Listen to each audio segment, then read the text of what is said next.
Hello friends, मैं हूं Garima Varma. Welcome to my YouTube channel Garima maths classes. Guys, आज हम बात करने वाले हैं बीएससी एग्रीकल्चर की बुक एलिमेंट्री मैथमेटिक्स के अंदर वृत्त का समीकरण तथा आलेख, मतलब इक्वेशन एंड ग्राफ ऑफ इस सर्किल। यानी जो चैप्टर हमारा है इस बुक के अंदर एलिमेंट्री मैथमेटिक्स के अंदर सर्किल वाला, यानी सर्किल का समीकरण और आलेख, उस चैप्टर पर आज हम लोग यहाँ डिस्कस करने वाले हैं। इस वीडियो के अंदर हम लोग डिस्कस करेंगे क्वेश्चन नंबर 1 से लेकर 7 तक। इनके बेस को समझेंगे, किस बेस पर ये क्वेश्चंस आधारित हैं और फिर इन क्वेश्चंस को हम सॉल्व करेंगे। चलिए स्टार्ट करते हैं इस वीडियो को। लेकिन उससे पहले हम आपको बता दें गाइस कि आप हमसे हमारे टेलीग्राम पर भी जुड़ सकते हैं। टेलीग्राम का लिंक मैं आपको हमारे डिस्क्रिप्शन बॉक्स में दे दूंगी। तो गाइस, वहां जुड़ करके आप हमसे अपनी प्रॉब्लम्स को शेयर कर सकते हैं, पूछ सकते हैं, ठीक है। साथ में वहां पर जितने भी चैप्टर्स, जितनी भी वीडियोज मैंने बनाई हैं अब तक, उन सभी के चैप्टर्स की जो पीडीएफ है, उन सब का पीडीएफ मैंने टेलीग्राम पर छोड़ा हुआ है। तो आप गाइज वहां जाकर के उनका पूरा लाभ उठाएं। तो चलिए गाइज, वीडियो के अंत तक मेरे साथ बने रहिएगा। तो गाइज स्टार्ट करते हैं आज की इस वीडियो को। देखिए, जैसे कि चैप्टर का नाम ही है व्रत, तो व्रत आपने बचपन में पढ़ा ही होगा, शक्ल आपने देखी ही है कि व्रत है क्या। हमें पता है कि व्रत ये होता है, ठीक है, सही है बात। लेकिन अगर हम डेफिनेशन इसकी बताएं तो क्या बैठेगी, व्रत आखिर है क्या। देखिए, एक एक लाइन को पढ़ेंगे, उसके अकॉर्डिंग हम इस चीज को समझेंगे। जैसे कि व्रत की डेफिनेशन में इन्होंने लिखा है कि व्रत ऐसे बिंदु का बिंदु पथ होता है। पहली बात हम ये समझते कि बिंदु पथ क्या होता है। देखिए, बिंदु पथ का मतलब होता है बिंदुओं से बना हुआ पथ। बिंदु पथ क्या है, यानी लोकस पॉइंट किसे कहते हैं, बिंदु पथ किसे कहते हैं कि बिंदुओं से बना हुआ जो पथ होता है। सपोज करो ये बिंदु है आपके, तो इन बिंदुओं को मिलाकर के जो पथ बना है वो क्या है, वो बिंदु पथ कहलाता है। उस बिंदु के द्वारा बना हुआ बिंदु पथ कहलाता है, ठीक है। वो जिस शेप में लेगा, अगर ऐसी बिंदुज हैं तो हम लोग क्या करेंगे, ऐसी बिंदु को जैसे आपस में मिला, देखो बिंदु बिंदु को तो आपस में मिला रहे हैं, तो बिंदुओं द्वारा जो चला गया पथ है उसे हम क्या कहेंगे, बिंदु पथ कहेंगे, ठीक है। चलिए, अब बात आती है व्रत की। व्रत एक ऐसे बिंदु का बिंदु पथ होता है जो इस प्रकार से चलता है कि उसकी एक दिए हुए निश्चित बिंदु से दूरी सदा स्थिर रहती है। समझिए बात को। एक बिंदु से जो दूरी है, सपोज करो इस बिंदु से इस बिंदु की दूरी मैंने माना r है, तो अगर यहां पर भी आपके पास कोई बिंदु है, ये आपके पास कोई बिंदु है, तो सब आपके पास कितने डिस्टेंस पर होंगे, r डिस्टेंस पर ही होंगे। ये सब आपके r डिस्टेंस पर ही होंगे। तो एक स्थिर हो गया ना, r का मतलब आपके पास ये चाहे तो 1 ले लो, 2 ले लो। अगर मैंने 2 लिया है तो भैया आपके पास इस एक फिक्स बिंदु है, ये स्थिर है। इसके चारों ओर जो आपके पास बिंदु होंगे वो एक समान दूरी पर होंगे इससे, यानी यहां से इसकी डिस्टेंस में जितने भी बिंदु मेरे पास हमने लिए हैं उन सबका डिस्टेंस 1 होगा, उन सब की दूरियां 1 होंगी। अगर ये 5 है तो सारी की सारी जितनी भी दूरियां सब कितनी होंगी, 5 होंगी। तो अगर r है तो कितनी होगी, r होगी। तो वही चीज इसने बोली है कि उसकी एक दिए हुए निश्चित बिंदु से जो दूरियां होती हैं और बिंदुओं की, वो सब क्या होती हैं, सदा स्थिर रहती हैं, ठीक है। यह दिया हुआ निश्चित बिंदु, यानी कि जो निश्चित बिंदु है ये फिक्स है ना, इसे हम क्या कहते हैं, व्रत का केंद्र कहते हैं, सेंटर कहते हैं, ठीक है। और जो स्थिर दूरी है, ये स्थिर दूरी तो ये है ना, ये सब में बराबर चल रही है, उस दूरी को हम क्या कहते हैं, उस व्रत की त्रिज्या यानी कि रेडियस कहते हैं। आई बात समझ में।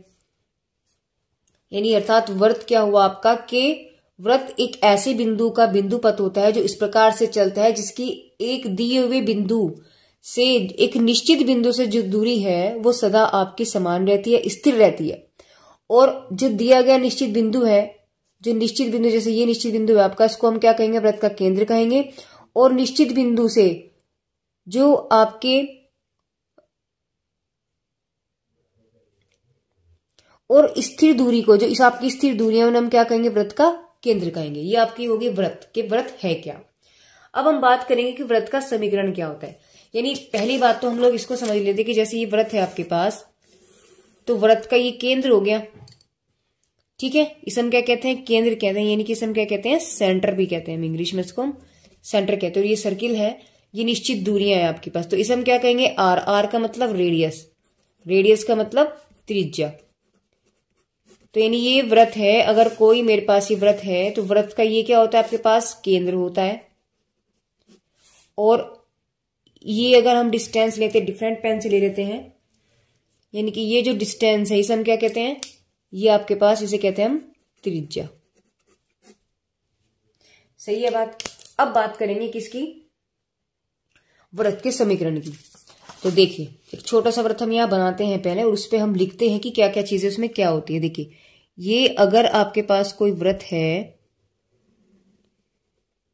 ठीक है, तो इसका एक आपके पास क्या होगा, सेंटर पॉइंट होगा। तो जो ये सेंटर पॉइंट है इसका नाम रख दो आप ओ, ठीक है, और ये डिस्टेंस हम रख देते हैं आर, निश्चित दूरी।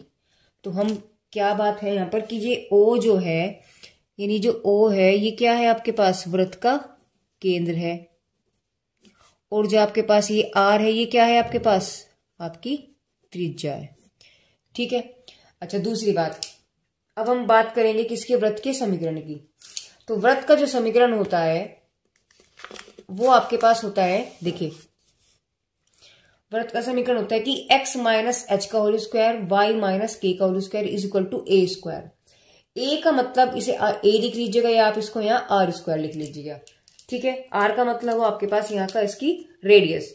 तो अब हम ये समझेंगे कि यहाँ पर एच और के क्या है। एच और के जो है आपके पास वो आपके सेंटर पॉइंट है, यानी ये एच और के ये वाला जो पॉइंट है सेंटर पॉइंट, सेंटर के निर्देशांक होते हैं क्या आपके एच और के, और ए के आपके पास, ए का मान है क्या आपके पास, ये होता है त्रिज्या, यानी आर बराबर होगी यहाँ पर ए। तो इस वृत्त को हमने इसमें दिखाया। चलिए मतलब देखो हमें लिखे कि एच के क्या है, वृत्त के केंद्र के बिंदु है, और ए आपके पास वृत्त की त्रिज्या है। तो वृत्त का जो समीकरण होता है वो होता है एक्स माइनस एच का whole square plus y minus के का whole square is equal to A square. इसको याद रखना जरूरी है क्योंकि इसी के बेस पर आपके सारे क्वेश्चन होंगे। आपसे अगर पूछा जाता है कि वृत्त का समीकरण क्या है, तो वृत्त का समीकरण आप क्या कहेंगे, अगर आपको केंद्र दिए हो और त्रिज्या दी हो तो वृत्त का समीकरण आपके पास क्या बनेगा, एक्स माइनस एच का whole square plus y minus के का whole square is equal to A square. यहां से एक बात और निकल के आती है कि अगर वृत्त का केंद्र आपके पास वो मूल बिंदु से जा रहा है, लिखेंगे जब वृत्त का केंद्र मूल बिंदु हो। अब मूल बिंदु के पॉइंट क्या होते हैं, यानी कि 0 0 है। तो वृत्त का समीकरण क्या बन जाएगा, देखिए आपके पास क्या बन जाएगा, यानी कि h की वैल्यू, यानी यहां से आपके पास जो h और k है वो उनकी वैल्यू क्या होगी आपके पास 0 0 होगी। जब ये 0 0 होगी तो यहाँ रखो 0, यहाँ रखो 0, तो आपके पास क्या बन गया, X square plus Y square और is equal to A square. तो ये कब आपके पास इक्वेशन बनेगी, जब आपके पास कोई वृत्त सेंटर से जा रहा है, सॉरी यानी कि किसी मूल बिंदु से जा रहा है। तो जब मूल बिंदु से जाएगा तो वृत्त का समीकरण आपके पास h और k की वैल्यू आप 0 रख देंगे, तो आपके पास समीकरण क्या बन जाएगी, x square plus Y square is equal to A square. Simple सा फंडा है। अब हम बात करने वाले हैं वृत्त का, ये समीकरण अभी तक हमने कब निकले, जब आपके पास केंद्र और त्रिज्या दी हो। अब हम बात करेंगे वृत्त का व्यापक समीकरण। वृत्त के व्यापक समीकरण की हम यहाँ बात करने वाले हैं, वृत्त का व्यापक समीकरण। देखिए हमें ये तो पता लग गया कि वृत्त का जो समीकरण होता है वो होता है एक्स माइनस एच का whole square plus y minus के का whole square is equal to A square. ये बात तो हमें समझ में आ गई है। अगर हम इसको खोल दें, क्योंकि हमें ये चीज भी पता है कि a माइनस बी का होल स्क्वायर क्या होता है guys, A square plus B square minus के 2ab।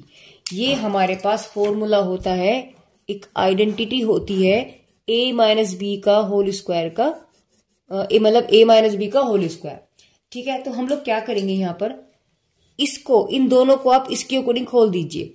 तो x माइनस एच की जगह, यानी a माइनस बी की जगह आपके पास x माइनस एच हो गया, यानी ये a है ये b है। तो रखिए वैल्यू आपके पास क्या बन जाएगा, x square plus H square minus के 2xh। जब इसकी खोलेंगे तो y स्क्वायर प्लस के स्क्वायर माइनस के 2yk और इज इक्वल टू आपके पास a स्क्वायर चल ही रहा है। तो यहां से आप इसको क्या लिखेंगे, x square plus Y square, फिर यहाँ लिखेंगे माइनस के 2xh और माइनस के 2yk। आपके पास अब क्या बचा, प्लस के, एक तो बचा आपके पास एच स्क्वायर, एक बचा आपके पास के स्क्वायर और माइनस का ए स्क्वायर इक्वल टू 0, यानी इस ए को हम इधर ले आए। अब आपके पास ऐसी कंडीशन देखो क्या क्या बनी, एक तो ये बन रहा है, एक तो आपके पास ये एक्स्ट्रा है, ये एक्स्ट्रा है, और ये पूरी एक कंडीशन है। इनको हम लोग क्या कंसिडर करने वाले हैं, यानी आपके पास क्या बनेगा, देखिए x square y square minus के 2gx, इसको हम g मान लेंगे तो gx माइनस के 2k को हमने क्या माना f, तो 2fy और प्लस इस पूरे को हम लोग क्या मानने वाले हैं, इसको हम पूरा क्या मानेंगे सी और इज इक्वल टू 0। तो जो आपके पास अब ये इक्वेशन निकल के आई है, इनकी ये वाली जो इक्वेशन आपके पास बन के आई है, ये ही वृत्त का व्यापक समीकरण होगा। ये वृत्त का क्या है आपके पास व्यापक समीकरण। इस पूरे को मैंने सी मान लिया और के को मैंने एफ मान लिया और एच को मैंने जी मान लिया। ठीक है, तो यहां से आपके पास व्यापक समीकरण होगा, जहां हम इसको लिख भी सकते हैं, हम इसको लिख भी सकते हैं क्या कि जी की वैल्यू के आपके पास माइनस एच, मतलब आप इसको यहां प्लस करेंगे। ठीक है ना, इक्वेशन आपके पास सारी प्लस में होगी। तो यहां से जब हम इसकी कंपेयरिंग करेंगे, नहीं जी की वैल्यू के आपके पास माइनस के एच है और एफ की वैल्यू क्या है माइनस के एच है आपके पास। देखिए जी एफ की वैल्यू क्या हो जाएगी आपके पास माइनस के, देखिए जी बराबर आपके पास वो माइनस के एच और एफ की वैल्यू आपके पास क्या हो जाएगी। देखो जब एफ हमने किसको माना है माइनस के को, तो आपके पास एफ की वैल्यू हो जाएगी माइनस के। और तीसरा बचता है, देखो सी बराबर क्या निकला आपके पास, सी बराबर निकला है एच स्क्वायर प्लस के स्क्वायर माइनस के ए स्क्वायर। तो यहां से आपके पास जो कंडीशंस निकली है, यानी कि कंपेयरिंग जब आपने किया तो जी बराबर आपके पास माइनस एच बन के आया, एफ बराबर आपके पास माइनस का के बन के आया है और सी की वैल्यू जो निकल के आई वो आपके पास क्या आई है एच स्क्वायर प्लस के स्क्वायर माइनस के ए स्क्वायर, और ए के आपके पास रेडियस है। अगर आपको यहां पर जी और एफ मिल गया और आपसे अब आपको क्या चाहिए, आपको आर की वैल्यू चाहिए, तो यहां से रेडियस यानी त्रिज्या आपकी वैल्यू, यानी यहां से आपके पास त्रिज्या यानी हम कह सकते हैं आपको, यानी आर की जो वैल्यू निकालोगे आप कैसे निकालोगे, अंडर रूट के अंदर G square plus F square minus के सी। तो आपने यहां पर क्या क्या चीजें निकाल ली, यानी ये वाली वैल्यू आपके पास आर की वैल्यू होगी, यानी इस वृत्त का जो आपके पास आर होगा वो ये होगा। ठीक है, फिर से समझते हमने क्या किया। देखिए वृत्त का समीकरण आपके पास क्या होता है, हमें पता था कि x माइनस एच का whole square plus y minus के का whole square equal to r square होता है, यानी ए स्क्वायर होता है। इस वाले फॉर्मूला ये तो सेम कंडीशन है। हमने इसमें क्या किया, हमने इसमें अप्लाई कर दिया a माइनस बी का होल स्क्वायर का फॉर्मूला। तो इसको मैंने खोला, ये वैल्यू आ गई, इसको मैंने ओपन किया, ये वाली वैल्यू आ गई।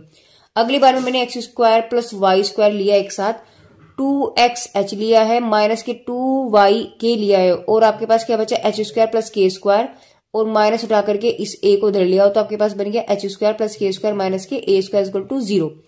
अब यहां पर हमने इस h को क्या माना, हमने g मान लिया, k को हमने क्या माना, देखिए g की वैल्यू क्या है माइनस एच, यानी माइनस h को मैंने क्या माना g माना, माइनस k को मैंने क्या माना मैंने f माना और इस पूरे का मैंने नाम दे दिया c।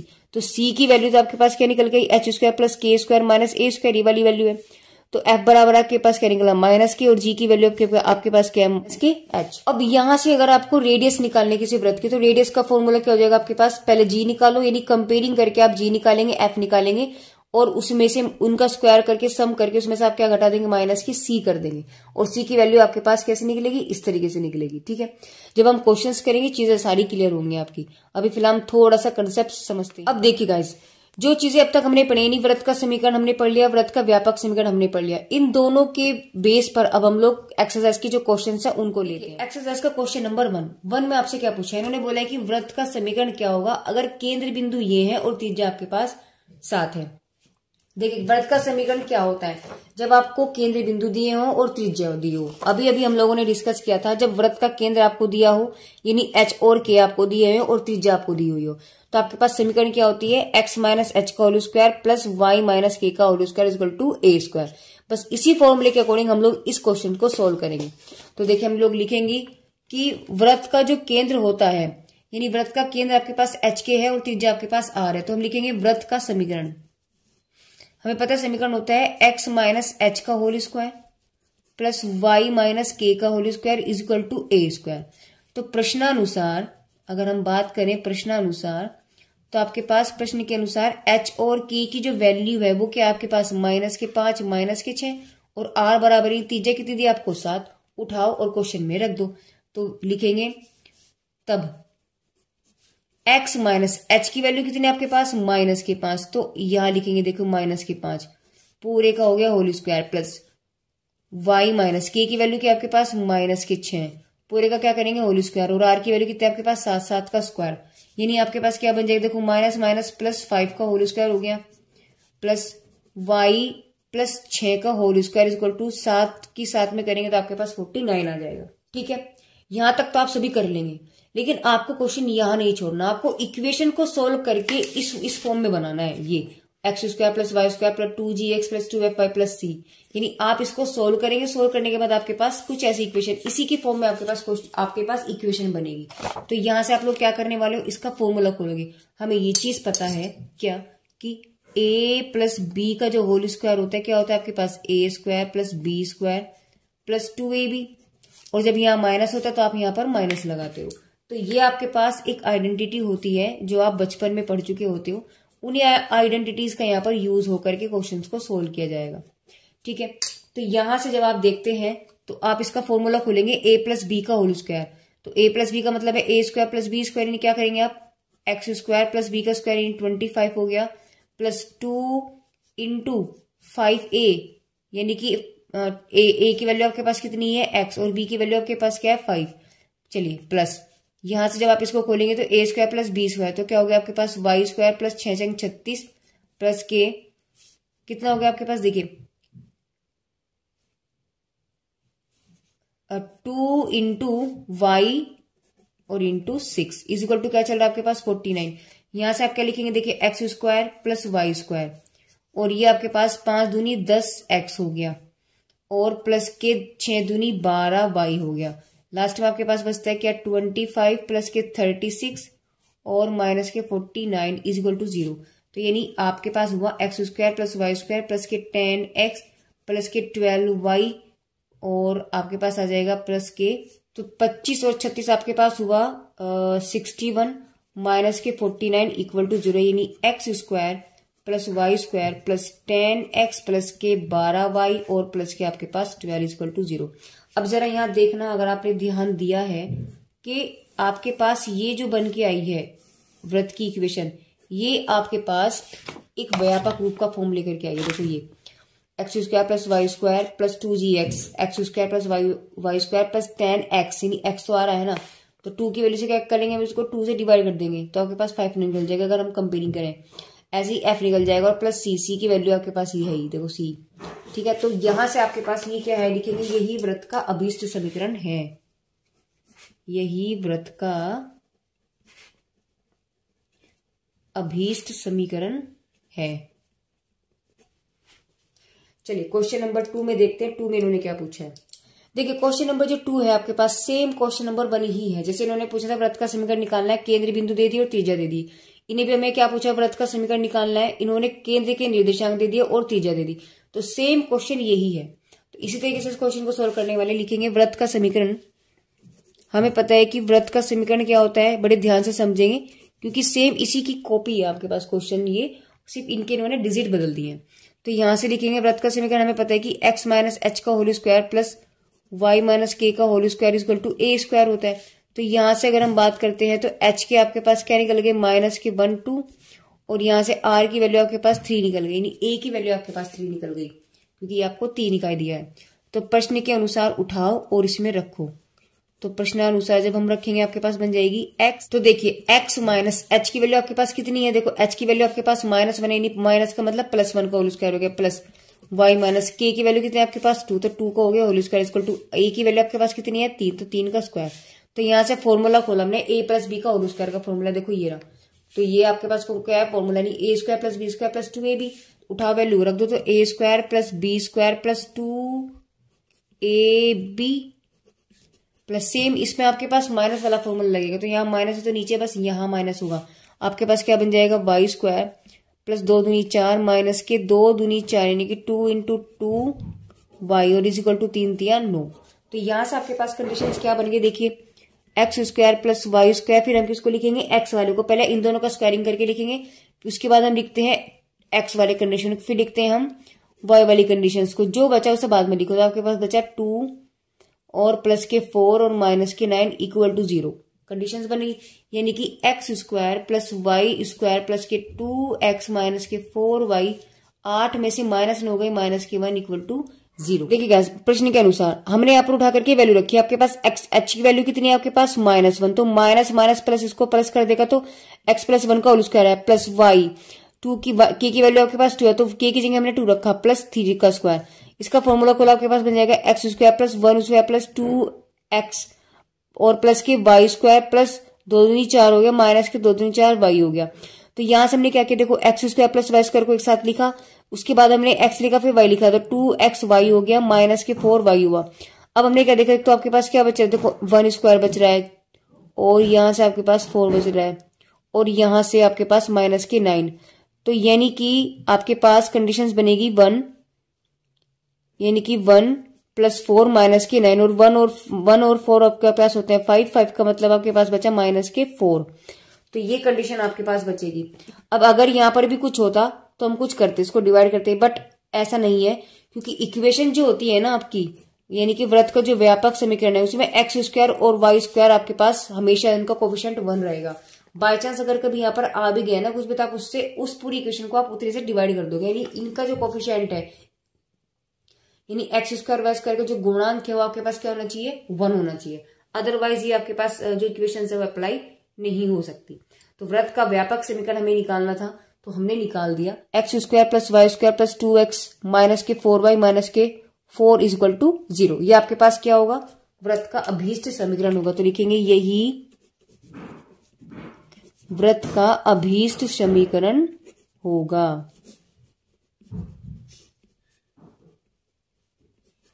क्वेश्चन नंबर 3 की अगर हम बात करते हैं, देखो 3 में आपसे इन्होंने क्या पूछा, इन्होंने बोला है कि समीकरण आपको दिया गया है, इस समीकरण से आपको वृत्त के केंद्र निकालने हैं, यानी वृत्त के केंद्र के निर्देशांक निकालने हैं और साथ में उसकी त्रिज्या निकालनी है।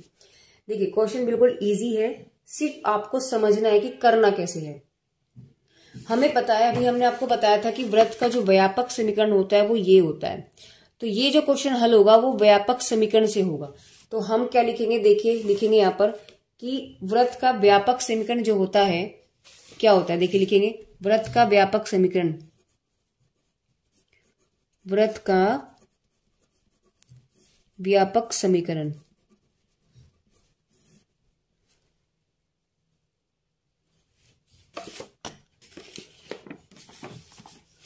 देखिए क्या होता है, x square plus Y square plus 2gx plus 2fy plus के c। तो इसको हम यहाँ पे पहले हम इसको लिखेंगे, तो क्या होता है x square plus Y square plus 2gx plus 2fy plus के c इक्वल टू 0। ये हमारे पास व्यापक समीकरण हुआ वृत्त का। ठीक है, हम लोग क्या करने वाले हैं, इस समीकरण से ही हम यहां से केंद्र निकालेंगे और इनका त्रिज्या निकालेंगे। इक्वेशन जो गिवन है आपको दिया क्या है, आपको दी है 3x square plus Y square minus के 5x माइनस के 6y is equal to minus के 4, ये आपको दिया है। इक्वेशन की अगर हम बात करते हैं, जो हमारे पास व्यापक समीकरण होता है वो क्या होता है, देखो x square plus Y square, यानी इनका जो कोफिशिएंट है वो क्या आपके पास 1 है। तो इस इक्वेशन को पहले इस फॉर्म में हमें बनाना पड़ेगा। तो इसके जो आपके पास क्या लिखा है यहाँ पर 3, यानी कि इसका जो कोफिशिएंट है 3 है, लेकिन हमें क्या बनाना है 1। तो हम क्या करेंगे, पहले पूरी इक्वेशन को 3 से डिवाइड करेंगे। तो लिखेंगे 3 से भाग देने पर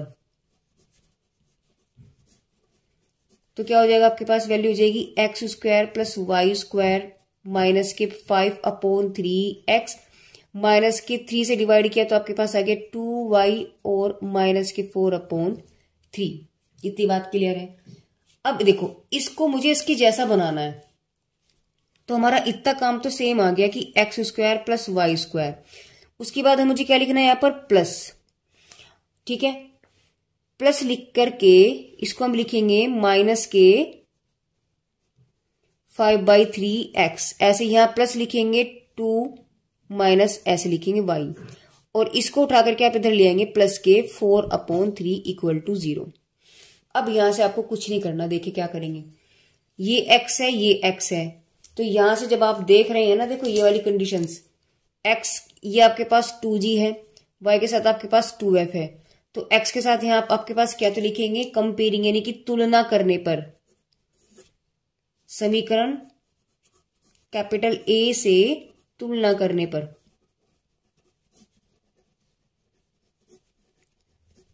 तो तुलना जब हम करेंगे, देखो 2g बराबर कितना आ गया आपके पास, 2g की वैल्यू आ गई माइनस के 5/3, और 2f कितना आ गया आपके पास, 2f की वैल्यू आपके पास आ गई माइनस की 2, और c बराबर आपके पास क्या निकल के आ गया है 4/3।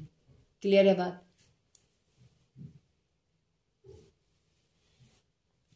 तो यहां से जी आपके पास क्या निकल जाएगा, जी की वैल्यू निकल गई, इस 2 को उसके नीचे ले जाओ तो -5/6।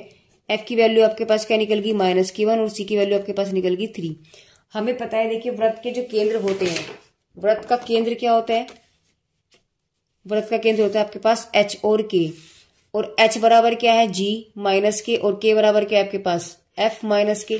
तो हम लोग क्या करेंगे यहाँ पर, यानी कि आपके पास जो केंद्र होंगे, देखिए G बराबर क्या आपके पास माइनस का H, यानी हम यहां से अगर निकालें तो आपके पास H बराबर क्या निकल जाएगा, यानी कि ये देखो G बराबर क्या होता है आपके पास माइनस का H। तो यहां से आपके पास H की अगर हम वैल्यू निकालें तो H बराबर, यानी देखो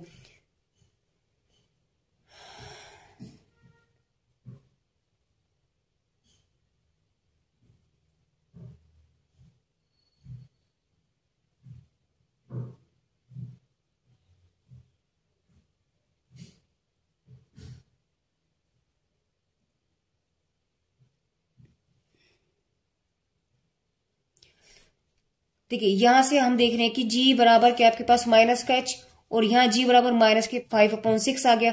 इसका मतलब हम कह सकते हैं कि H की वैल्यू आपके पास कितनी आ गई, 5/6 आ गई। ठीक है, कंपेयरिंग के देखो माइनस माइनस था। F बराबर होता है माइनस का K, तो F बराबर आपके पास -K1, यानी K की वैल्यू जब हम यहाँ से निकालेंगे तो K की वैल्यू आपके पास क्या निकल के आएगी, 1। अब यहां से हम लोग क्या करेंगे, देखिए यानी ये आपके पास H निकल गया और ये आपके पास K की वैल्यू निकल गई। तो यहां से हम लिखेंगे कि H और K लिखेंगे, वृत्त का केंद्र क्या हो गया, वृत्त का केंद्र यानी केंद्र के निर्देशांक अगर हम कहें तो केंद्र के निर्देशांक तो आपके पास होते हैं H और K, अर्थात आपके पास क्या निकल गया 5/6 और 1। तो ये तो आपके पास केंद्र बिंदु निकल गए, ये क्या निकल गया आपके पास केंद्र बिंदु। अब क्या निकालना है आपको, दूसरी बात उन्होंने क्या पूछी थी आपसे, इन्होंने पूछी थी त्रिज्या। देखिए त्रिज्या आपके पास क्या निकलती है, देखिए त्रिज्या को निकालने के लिए त्रिज्या यानी कि R आपको अगर निकालना है, अगर आपको पता है G और F, तो आपके पास देखिए त्रिज्या का फॉर्मूला क्या निकाला था हमने, G² + F² माइनस के C। तो बस यही काम हमें करना है, यानी हमें फॉर्मूला पता है क्या होता है, देखिए G² + F² माइनस के C। तो उठाओ वैल्यू और रख दो, तो G की वैल्यू आपके पास कितनी है, देखिए G की वैल्यू आपके पास -6 है, F की वैल्यू -1 है, तो उठाओ और रख दो। तो G की वैल्यू आपके पास -5/6 का होल स्क्वायर हो गया, प्लस -1 का स्क्वायर हो गया, और माइनस C की वैल्यू कितनी आपके पास, देखिए 4/3, तो लिखा है यहाँ 4/3 और √ के अंदर। इसको जब हम सोल्व करेंगे आपके पास क्या निकल जाएगा, देखिए 25/36 + 1 - के 4/3, यानी कि यहां से आपके पास क्या निकल जाएगा, इसका अगर हम एलसीएम लें तो आपके पास एलसीएम आएगा 36। ठीक है, तो यानी 25 + 36 और इसको इससे डिवाइड किया आपके पास आ जाएगा 12, तो 12 × 4, और पूरा काम किसके अंदर चल रहा है आपके पास, ये √ के अंदर। तो √ के अंदर आपके पास वैल्यू जो चली, यानी इन दोनों को जब मैंने ऐड किया आपके पास हो जाएगा 11 6 - 12 × 4 48/36। तो यहाँ आपके पास बच गया 13/36।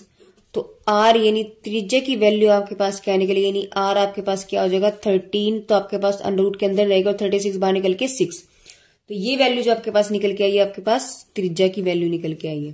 तो हम लोग क्या कह सकते हैं, ये तो आपके पास त्रिज्या निकल के आया है, और ये आपके पास आपके केंद्र बिंदु, और यही इसने हमसे पूछा था। जिस तरीके से हमने इसका पार्ट A किया है उसी तरीके से पार्ट B किया करना है। तो देखते हैं B को।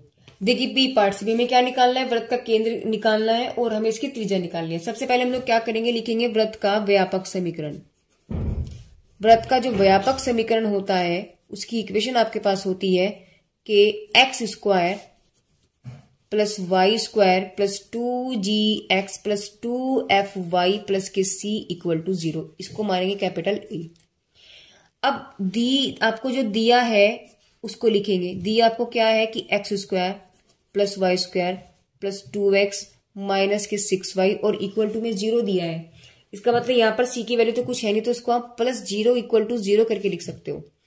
ठीक है, इक्वेशन नंबर B। क्या करेंगे, समीकरण A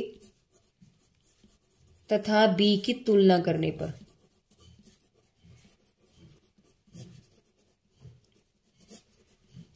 जब हम तुलना करेंगे, देखिए कोफिशिएंट अगर हमारे पास जो इक्वेशन थी वो कोफिशिएंट इनका 1 था, तो यहाँ पर हमारे पास कोफिशिएंट 1 ही है, जबकि पहला जो क्वेश्चन था इसका जो पहला पार्ट था देखिए वो आपके पास 1 नहीं था। तो हमने पहले इसको यहाँ 1 बनाया था, 3 से डिवाइड करके देखो उसको 1 बनाया था, बट यहाँ ऑलरेडी आपके पास क्या है 1 है, तो हमें डिवाइड करने की तो कोई जरूरत पड़ी नहीं।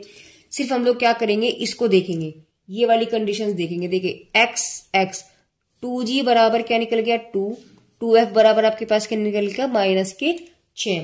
तो यहां से जब हमने तुलना की तो आपके पास आया 2g बराबर 2 और 2fy बराबर -6 और c की वैल्यू आ गई आपके पास 0। तो g की वैल्यू 1 निकल गई और f बराबर आपके पास -3 आ गया और c की वैल्यू आपके पास 0 निकल के आई। अब केंद्र बिंदु जो होते हैं आपके पास, केंद्र बिंदु होता है आपके पास -g -f, ठीक है। तो यहां से अगर हम देखें तो आपके पास क्या निकल जाएगा -1 और प्लस के हो जाएगा 3, क्योंकि ये वैल्यू आपके पास माइनस है और ये हो गया माइनस, तो ये माइनस माइनस इसको प्लस कर देगा। तो आपके पास केंद्र बिंदु क्या निकल के आए हैं, केंद्र बिंदु हो गए आपके पास -1 और 3। दूसरी बात हमें क्या निकालनी है, रेडियस निकालनी है। तो रेडियस के लिए, त्रिज्या के लिए आपके पास फॉर्मूला हमने आपको बताया था, यानी त्रिज्या के लिए आपके पास फॉर्मूला था, देखिए g² + f² - c का अंडर रूट, ये निकाल लो, आपके पास त्रिज्या निकल जाएगी। तो इसको फॉर्मूला क्या है आपके पास, √g² + f² - c। तो वैल्यू रखेंगे, g की वैल्यू कितनी है आपके पास 1, f की वैल्यू कितनी है आपके पास -3 का स्क्वायर और -0 का अंडर रूट, यानी वैल्यू आपके पास कितनी निकली 3 3 9 और 1 10 प्लस के 0, तो अंडर रूट 10। तो यहां से अगर आप कह सकते हैं तो आपके पास त्रिज्या क्या निकल के आई, देखिए यानी r बराबर आपके पास आई है √10। गाइस थोड़ा सा मिस्टेक हुआ है, क्योंकि क्वेश्चन में आपके पास 4x था, मैंने यहाँ पर 2x लिखा, तो आप इसको 4 कर लीजिएगा। तो जब हम 4x करेंगे तो यानी आपके पास जहां 2 लिखा है यहाँ आपके पास 4 आ जाएगा, यानी यहाँ वैल्यू आपके पास 2 आ जाएगी। तो आपके पास यानी जो g और इनकी वैल्यू आपके पास आएगी -2 और +3। जब हम r निकालेंगे तो यहाँ आपके पास g की वैल्यू कितनी है, आपके पास है g की वैल्यू 2 - के, ठीक है, और सॉरी बस 2 और ये, ठीक है। तो 2 दूनी 4 हुआ, तो यहां से आपके पास वैल्यू निकलेगी 2 दूनी 4 + 3 3 9 का अंडर रूट। तो यानी जब हम इसको तोड़ेंगे तो आपके पास, जब इसको हमने ऐड किया आपके पास निकल जाएगा 13, यानी r की वैल्यू आपके पास आएगी √13।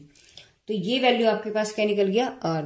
तो दोनों पॉइंट हमारे पास निकल गए, क्या केंद्रीय बिंदु आपके पास आए -2 3 और आपके पास रेडियस क्या निकल के आया √13। चलिए गाइस, क्वेश्चन नंबर 4 में आपसे पूछा गया है कि इन्होंने आपको समीकरण दी है कि x - 3 का होल स्क्वायर + y - 2 का होल स्क्वायर = 25। इसका इन्होंने बोला है कि ये जो समीकरण आपको दी है उसका आलेख आपको बनाना है, चित्र बनाना है। तो देखिए पहले तो आप देखकर ही समझ गए होंगे कि आपकी इक्वेशन किसकी है, वृत्त का समीकरण है। क्योंकि वृत्त का समीकरण क्या होता है, देखिए वृत्त का समीकरण होता है जब केंद्र बिंदु और त्रिज्या आपके पास हो तो x - h का होल स्क्वायर + y - k का होल स्क्वायर = a²। तो ये वाला आपके पास कुछ ऐसा ही तो है, तो इसकी कंपेयरिंग हम इससे कर देंगे। तो हम लिखेंगे कि हमें पता है वृत्त का समीकरण क्या होता है, वृत्त का समीकरण होता है x - h का होल स्क्वायर + y - k का होल स्क्वायर = r²। तो यहां से जब मैंने तुलना की है, जब हमने तुलना की यानी तुलना करने पर, तो आपके पास h बराबर क्या निकल के आया 3, ठीक है, और k की वैल्यू क्या निकल के, देखो माइनस है तो माइनस है, तो आपके पास 2। तो आपके पास केंद्र बिंदु तो निकल गए, केंद्र बिंदु क्या होते हैं आपके पास h और k, ठीक है। रही बात रेडियस की, तो आपके पास त्रिज्या क्या निकल गई, यहां से त्रिज्या r बराबर आपके पास क्या निकलेगी, देखो r² बराबर कितना है, r² निकलना है, r² बराबर आपके पास 25 आई, तो r बराबर आपके पास आ गई 5। तो ये आपके पास आ गई त्रिज्या और ये निकल गया आपके पास केंद्र बिंदु। बस इनसे लेकर के आपको आलेख बनाना है, समझते हैं किस तरीके से। देखिए गाइस, हमने क्या किया, एक आलेख बनाया हमने, यानी एक x एक्सिस पर और y, ये आपके पास x एक्सिस है और ये आपके पास y एक्सिस है, हमने इस पर मेजरमेंट ले लिया। अब देखिए हमने इसको बनाया कैसे है, हमने क्या किया, जो स्केल होती है स्केल से हमने क्रॉस में लाइनें खींची, लेकिन हमने ये पॉइंट्स कैसे लिए, देखिए आपको दिखाई दे रहा होगा, देखो एक तो 8 9 जैसे, मतलब कोई भी आपके पास एक बड़ा डंडा एक छोटा डंडा, ठीक है, बड़ी लाइन छोटी लाइन है। तो क्या है, आपको बड़ा जो लाइन है, ये वाली जो बड़ी लाइन है, उसको आपको किसी भी पॉइंट, इस वाले पॉइंट पर मिलाना है, चाहे आप ये पॉइंट ले लो चाहे कोई सा भी पॉइंट ले लो, जैसे मैंने आपको लिया है, तो मैंने जैसे 8 है तो 8 से ले लिया, यानी कि ये बड़ी वाली लाइन हमने यहाँ पर मैच की, छोटी वाली को नहीं लेनी, बड़ी वाली को लेनी है। तो इस तरीके से मैंने मिलाई, ऊपर नीचे ले लो कहीं पे भी, किसी पे को नहीं, यहाँ ले लो, यहाँ ले लो, जैसे भी। सपोज करो मैंने 9 पर जाकर टिकाया, इसको रोक दिया मैंने। तो अब यहाँ से जो आपके पास बड़ी बड़ी जो लाइन्स हैं वो 1-1 इंच 1-1 सेंटीमीटर के डिस्टेंस पर है, तो आप वहां से उन पर आप मार्क लगाते चले जाएंगे। देखो जिस तरीके से, देखो आपके पास यहाँ दिख रहा होगा 8 7 6 5 4 3, है ना, ऐसे ही ये 2 पर हो गया। तो इस तरीके से हमने यहाँ पर लगाया कि इस बड़े वाले पॉइंट को हमने ऐसे यहाँ पर लाइन को इससे मिलाया, बिल्कुल मीट कराने के बाद दिखना नहीं चाहिए नीचे वाली लाइन। और उसके बाद आपके पास उसी ये जो आप पॉइंट लगाओगे ना, ये वो एक समान डिस्टेंस पर आएगा। ठीक है, अब इसके बाद हम लोग इस पे नाम रखेंगे। देखिए ये आपके पास 1 2 3 4 5 6 7 एक्स की पॉजिटिव दिशा है, तो पॉजिटिव नंबर्स होंगे। जब इसके इधर जाएगा तो आपके पास वैल्यू -1 -2 -3 -4 होगा। वाई में जब हम ऊपर जाएंगे तो 1 2 3 4 5 6 7 हो जाएगा जब ऊपर जाएंगे। जब नीचे जाएंगे तो वैल्यू -1 और -2 आपको दे। अब यहां से हमें करना क्या है, देखिए हमारे जो केंद्रीय बिंदु निकल के आए हैं, देखो केंद्रीय बिंदु क्या निकल के आपके पास H और K, यानी कि आपके पास पॉइंट निकल के 3 और 2, यानी ये आपके पास क्या निकल गया X और ये क्या निकल गया आपके पास Y। तो X पर कितना चल रहा है 3। केंद्र आपके पास कहाँ आएगा किसी भी सर्किल का, जो ये सर्किल बन रहा है इससे आपके पास जो वृत्त बन रहा है उसका केंद्र कहाँ आएगा, वो पॉइंट ये है केंद्रीय बिंदु, कि किसे हमें केंद्र मान करके हमें एक सर्किल बनाना है। तो देखिए x की वैल्यू कितनी है 3, तो चलिए x की वैल्यू 3 और y की वैल्यू 2। देखो x की वैल्यू कितनी है आपके पास 3 और y की वैल्यू कितनी है 2। तो इसको हम लोग क्या करने वाले हैं, ये देखिए 3, इसको डॉटेड लाइन से थोड़ा सा हम ऊपर ऐसे कर लेंगे, ठीक है ना, और 2 ऐसे लेंगे क्योंकि y की वैल्यू आपके पास 2 पर है। जहां ये कटेगा, देखो ये कट गया, तो ये वाला जो पॉइंट होगा आपके पास, ये क्या बन गया आपके पास 3 2, और यही आपके पास वृत्त का क्या है सर्किल है, ओ सॉरी केंद्र है। अब इन्होंने क्या कहा है आपको कि 5, आर की वैल्यू कितनी है 5, यानी त्रिज्या, वृत्त का मान कितना है आपके पास, यानी वृत्त की त्रिज्या आपके पास 5 है। आप प्रकार लेंगे और प्रकार में, अब मेरे पास प्रकार यहाँ नहीं है लेकिन मैं फिर भी आपको ओरल समझाती हूँ। प्रकार में आप डिस्टेंस भरेंगे कितनी 5 सेंटीमीटर, देखिए 5 आया ना आपके पास आर, तो यहां से आप प्रकार में 5 सेंटीमीटर का डिस्टेंस ऐसे भरेंगे इस तरीके से, और इसको केंद्र मानते हुए आप एक वृत्त इस तरीके से खींचते चले जाएंगे। तो आपके पास जो वृत्त बनेगा वो इसके चारों ओर कुछ इस तरीके से बनता चला जाएगा। उसकी रेडियस कितनी होगी 5। बस फिर से समझना, इक्वेशन गिवन थी, यहां से मैंने केंद्रीय बिंदु निकाल ली कंपेयरिंग करके। मुझे पता है वृत्त का समीकरण होता है x माइनस h का whole square plus y minus k का whole square equal to r square. तो h और k आपके पास 3 और 2 निकल गए कंपेयरिंग करके। तो केंद्रीय बिंदु आपके पास होते हैं h और k, यानी कि 3 2 निकल गया, और r की वैल्यू कंपेयरिंग किया तो आपके पास 5 आ गया, क्योंकि 25 किसका स्क्वायर होता है 5 का। तो अब हमें वृत्त का केंद्र भी पता है और हमें वृत्त की त्रिज्या भी पता है। केंद्र को दिखाने के लिए मैंने एक एक्सिस जो मैंने लिए हैं उस पर मैंने 0.32 ले लिया। देखिए x की वैल्यू 3 चला था, y की वैल्यू 2, जहां ये क्रॉस हुआ है वही पॉइंट मेरे पास 32 बना। उसको केंद्र मानते हुए 5 सेंटीमीटर का आप वृत्त इसके चारों तरफ बना दे, तो यही आपके पास इस समीकरण का आलेख होगा। ठीक है, चलिए अगले क्वेश्चन पर चलते हैं, क्वेश्चन नंबर 5। क्वेश्चन नंबर 5 में देखते हैं। देखिए 5 में उन्होंने क्या बोला, उन्होंने बोला कि उस वृत्त का समीकरण आपको ज्ञात करना है जो बिंदु इतने और इतने से होकर के जाता है। वृत्त तीसरा वृत्त है, मतलब वृत्त, उस वृत्त की आपको समीकरण निकालनी है जो इस और इस बिंदु से होकर के जाता है और जिसका केंद्र अक्ष एस अक्ष पर है। ठीक है, यानी समझिए क्या इसने बोला है, इसने बोला है कि भैया कोई वृत्त है जो इतने बिंदु से और इस बिंदु से ऐसे होकर के जा रहा, मतलब इसकी कई परिधि पर ही बिंदु है। दूसरी बात, जो इसका केंद्र है वो कहाँ है, एक्स अक्ष पर है, यानी एक्स अक्ष पर कहाँ है, जरूरी नहीं है कि मिडिल पे ही हो, यहां कहीं है। तो केंद्र जो है, मतलब ये वृत्त आपका कैसे हो सकता है कि ऐसे ये आपका केंद्र है, ऐसे भी हो सकता है, ठीक है, यहां से ऐसे भी हो सकता है, कहीं पर भी हो सकता है, मतलब इसका जो केंद्र होगा, जो वृत्त का केंद्र होगा वो सिर्फ एक्स अक्ष पर होगा। ठीक है, ये चीज इसने बोली है। तो उस वृत्त का आपको समीकरण निकालना है। देखिए किस तरीके से इस क्वेश्चन को हम करेंगे। हमें पता है कि वृत्त का जो व्यापक समीकरण होता है, लिखेंगे वृत्त का व्यापक समीकरण। तो व्यापक समीकरण क्या होता है आपके पास, हमने पढ़ा था अभी x² plus Y square plus 2gx plus 2fy plus c equal to 0। इसका नाम रख देते हैं इक्वेशन नंबर 1। इस इक्वेशन से हमें पता है कि वृत्त के केंद्र क्या होते हैं, वृत्त के केंद्र होते हैं माइनस के g माइनस के f, ठीक है। और हमें क्या बोला है कि जो केंद्र है वो कहाँ है, x एक्सिस पर है, जबकि दिया क्या है, दिया है कि केंद्र x अक्ष पर है। इसका मतलब क्या हुआ, y बराबर 0 हुआ, दैट्स ऑल। जब y बराबर 0 है इसलिए हम क्या कह सकते हैं कि माइनस के g माइनस के f जो हुआ आपका वो x अक्ष के समीकरण को संतुष्ट करेगा, यानी माइनस जी माइनस एफ x अक्ष के समीकरण को संतुष्ट करेगा, ठीक है।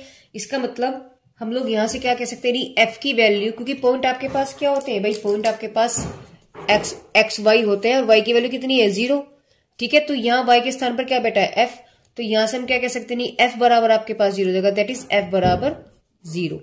ये बात क्लियर हो गई। अब देखिए, अब इसने क्या बोला कि जो वृत्त है वो इस बिंदु से भी होकर के जा रहा है, इस बिंदु से भी होकर के जा रहा है। तो पहले इस बिंदु को लेकर के चलेंगे, लिखेंगे कि वृत्त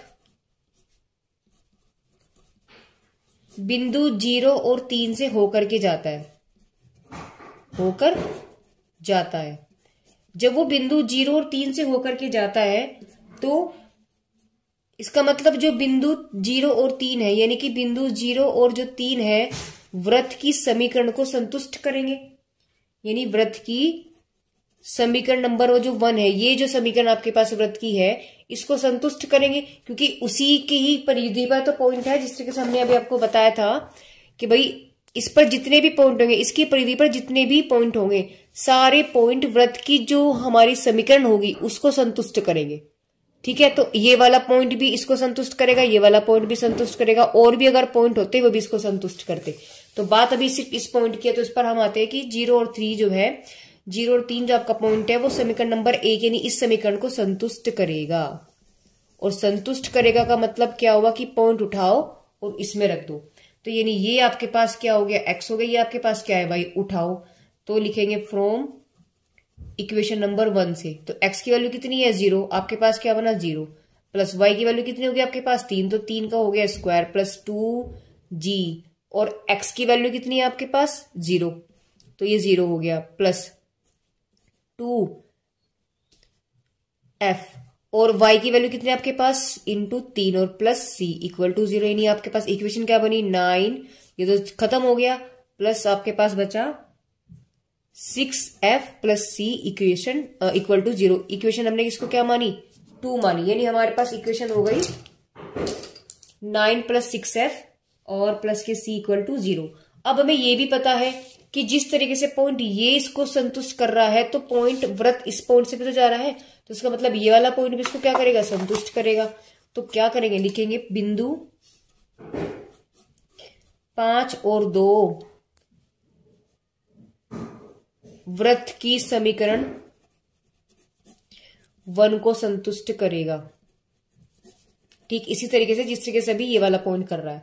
तो जब संतुष्ट करेगा तो फ्रॉम इक्वेशन नंबर 1 ये वाले पॉइंट भी उठाओ और इसी समीकरण में उठा करके रख दो। तो ये वाली वैल्यू आपके पास क्या होगी x, और ये क्या होगी आपके पास y। तो x की वैल्यू 5 है और y की वैल्यू 2 है, उठाओ और रख दो। तो जब हमने यहां रखा तो ये बन गया आपके पास 5 का स्क्वायर और ये बन गया आपके पास 2 का स्क्वायर, इसी प्लस हो गया 2g, x की वैल्यू कितनी है 5 प्लस 2f, y की वैल्यू कितनी है आपके पास 2 और प्लस c इक्वल टू 0, यानी कि 25 प्लस के 4 प्लस 5 दूनी 10g प्लस के 2 दूनी 4f प्लस के c equal to 0। It means यहां से आपके पास आ गया 29 प्लस के 10g प्लस 4f प्लस के c equal to 0। Equation number आपके पास आ गई है 3। अब हम क्या करेंगे, देखो हम दोनों इक्वेशंस को सोल्व करेंगे। तो किसको करेंगे, दोनों इक्वेशन को सोल्व। देखो यानी एक इक्वेशन तो आपके पास ये वाली आ गई और एक इक्वेशन आपके पास ये वाली आ गई, तो दोनों इक्वेशन को लेकर के इनको हम सोल्व करेंगे। तो लिखेंगे इक्वेशन यानी समीकरण 2 तथा 3 को हल करने पर। तो जब हमने इनको हल किया, हम हल करने के लिए क्या करेंगे,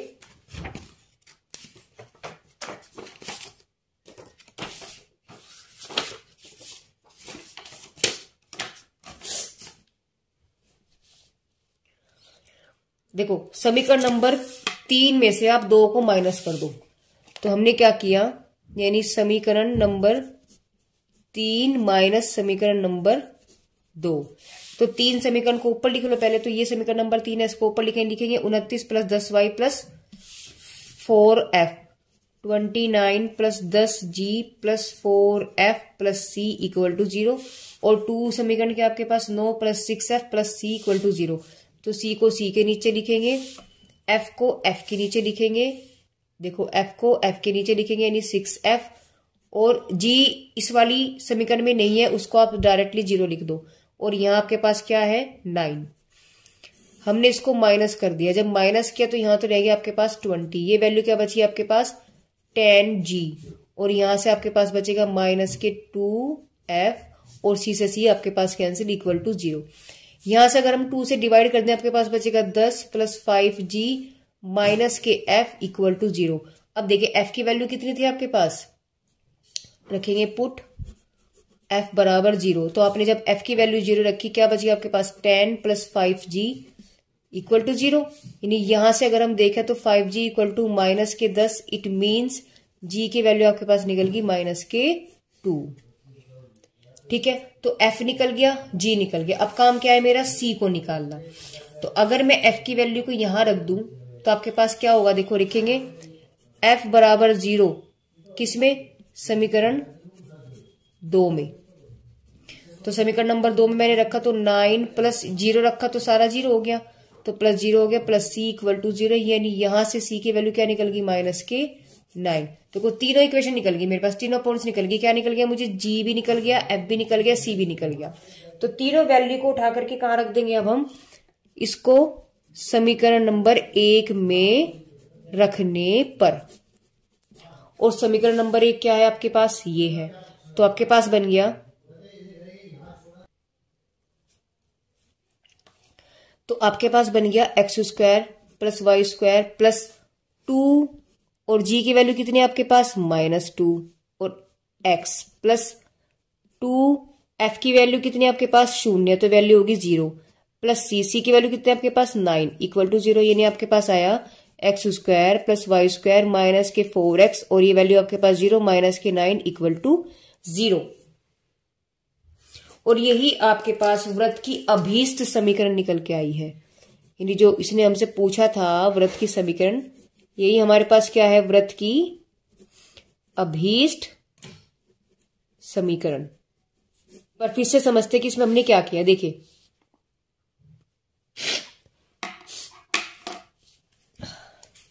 व्रत का समीकरण पूछा था और बोला था कि वो व्रत इन बिंदुओं से होकर के जा रहा है, जबकि उसका केंद्र जो है वो x अक्ष पर है। पहले तो केंद्र को ही निकाल लेते हैं। जब x अक्ष पर है, हमें पता है कि देखिए व्रत का व्यापक समीकरण होता है ये, ठीक है। यहां से हमें पता है कि इस इक्वेशन के अकॉर्डिंग व्रत के जो केंद्र होते हैं -g और -f होते हैं, ठीक है। व्रत का केंद्र जो है वो x अक्ष पर है, x अक्ष का मतलब हुआ y बराबर 0। तो ये x है, ये y है, इसका मतलब यहां से अगर हम तुलना करें तो y की f की वैल्यू मेरे पास 0 निकल गई। इसका तो ये काम हो गया। इस x अक्ष ने मुझे बताया कि f बराबर 0। अब हमें पता है कि जो व्रत है, ये जो व्रत का समीकरण है, ये इस पॉइंट से भी जाता है और इस पॉइंट से भी जाता है। जब इस पॉइंट से जाएगा तो ये पॉइंट इसको संतुष्ट करेंगे, और जब इस पॉइंट से जाता है तो ये वाले पॉइंट भी इसको संतुष्ट करेंगे। संतुष्ट करने का मतलब हुआ कि ये वैल्यू x है, ये वैल्यू y है। ये दोनों पॉइंट उठा करके जब इसमें रखेंगे तो ये इसको एक संतुष्ट करेगा। तो वही चीज हमने की कि जब 0 3 से होकर के जा रहा है तो ये वाले पॉइंट समीकरण नंबर 1 में रखे, रखने के बाद मेरे पास इक्वेशन नंबर ये बन गई। ऐसे फिर मैंने पॉइंट ये वाले रखे 5 2 समीकरण नंबर 1 में, तो आपके पास इक्वेशन सोल्व करके ये बन गई। दोनों इक्वेशंस को मैंने सोल्व किया, मैंने 3 में से 2 को माइनस कर दिया। तो जब मैंने माइनस किया, c से c कट गया, कटने के बाद आपके पास बचा 10 plus 5g minus f is equal to 0, ठीक है। अब हमें पता कि देखो f बराबर 0 था तो f की वैल्यू मैंने 0 रखी इसमें, तो यहां से आपके पास क्या निकला है, g की वैल्यू निकल गई -2। f बराबर 0 रख देंगे इस वाली इक्वेशन में, तो आपके पास यहां से c के मान निकल गया। तो आपके पास देखो g f c तीनों वैल्यू पता है, उठा करके इसी इक्वेशन में रख दो। तो आपके पास क्या बन जाएगा, यानी आपने रखा, ये देखिए तो जब एक्स स्क्वायर हुआ plus Y square plus 2g की वैल्यू आपके पास -2 है, एक्स जू का 2 है, फिर आपके पास f की वैल्यू 0 तो सारा 0 हो गया, c की वैल्यू -9।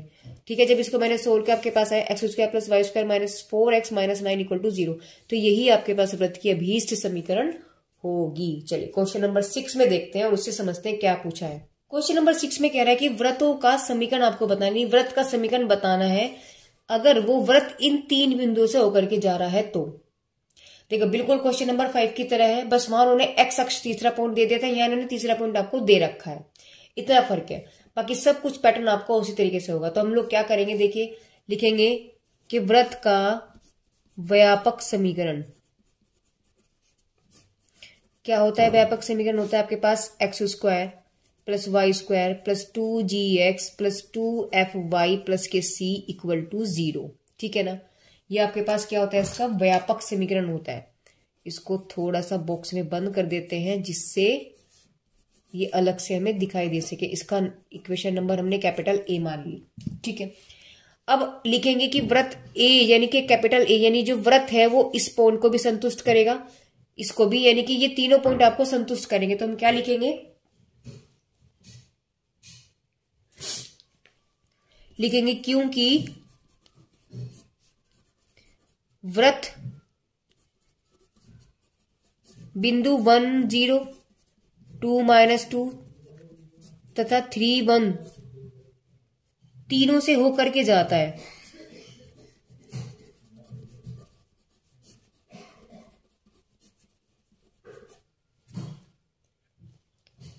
तीनों से होकर के जाता है, तो इसका मतलब तीनों बिंदु जो है वृत्त की समीकरण नंबर कैपिटल ए को संतुष्ट करेंगे। बस इतना सा काम है, संतुष्ट करेंगे। और जब संतुष्ट करेंगे तो क्या करेंगे, एक एक पॉइंट उठाओ और इसमें रखते चले जाओ। तो जब मैंने रखा, यानी कि जब वो 1 और 0 से जा रहा है तो ये वैल्यू क्या आपके पास x है और ये वैल्यू क्या आपके पास y है। तो रखो यहाँ वैल्यू क्या बन जाएगी आपके पास, x की वैल्यू 1 तो ये 1 हो गया, y की value 0 plus 2g into 1 plus 2f into 0 plus c equal to 0। यानी आपके पास यहाँ से क्या बन जाएगा 1 प्लस 2g प्लस के c equal to 0। Equation number 1 तो ये बन गई। जब वो आपके पास 2 और -2 से जाएगा तो देखो ये आपके पास x है, ये आपके पास y है।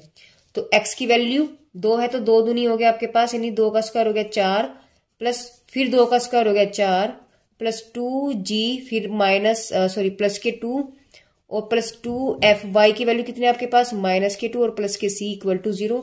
यानी जब आप इसको सोल्व करेंगे आपके पास आ जाएगा 8 प्लस दूनी 4g और माइनस के 2 दूनी 4f प्लस के c इक्वल टू 0। ठीक है, इक्वेशन नंबर भी इसको क्या मान लेते हैं 2। और जब पॉइंट इससे जाएगा, यानी कि जब 3 1 से जाएगा तो ये x है ये y है, तो x की वैल्यू कितनी होगी 3 3 9 हो गई प्लस 1 हो गया क्योंकि y की वैल्यू 1 है, और हो गया 2g into 3 plus 2f into 1 plus c equal to 0। समझ में आ रहा है। तो यहां से अब हमारे पास क्या इक्वेशन बन जाएगी, देखिए 9 और 1 10 प्लस 3 दूनी 6g प्लस के 2g प्लस के c equal to 0। Equation number 3। तो यहां से हमारे पास 3 इक्वेशंस निकल के आ गई। एक तो ये वाली निकल के आ गई, एक ये वाली निकल के आ गई और एक ये वाली इक्वेशन निकल के आ गई। अब हमारे पास 3 अननोन वैल्यूज हैं क्या, एक तो g f और c, 3 अननोन वैल्यू है। 3 इक्वेशन से तीनों वैल्यूज को हम निकालेंगे। देखिए हम लोग क्या करेंगे, हम लेंगे देखो 3 और 2, तो लिखेंगे समीकरण नंबर 3 तथा 2 से। तो 3 में से मैंने क्या किया, मैंने 3 में से यानी 3 इक्वेशन में से मैंने 2 को माइनस कर दिया, तो आपके पास बचेगा 10 plus 6g plus 2f plus c equal to 0 और 2 डी वाली नीचे आ गई प्लस 4g माइनस के 4f plus c equal to 0। Minus क्या, तो ये माइनस ये प्लस हो जाएगा, ये माइनस हो जाएगा। तो एक तो आपका c कैंसिल हो गया, क्या बचा 10 में से 8 गए 2 और 6 में से 4 गए प्लस के 2g, ये भी प्लस का, ये भी प्लस का, नहीं आपके पास 6f हो गया इक्वल टू आपके पास 0। इक्वेशन नंबर भी से मान लेते हैं 4।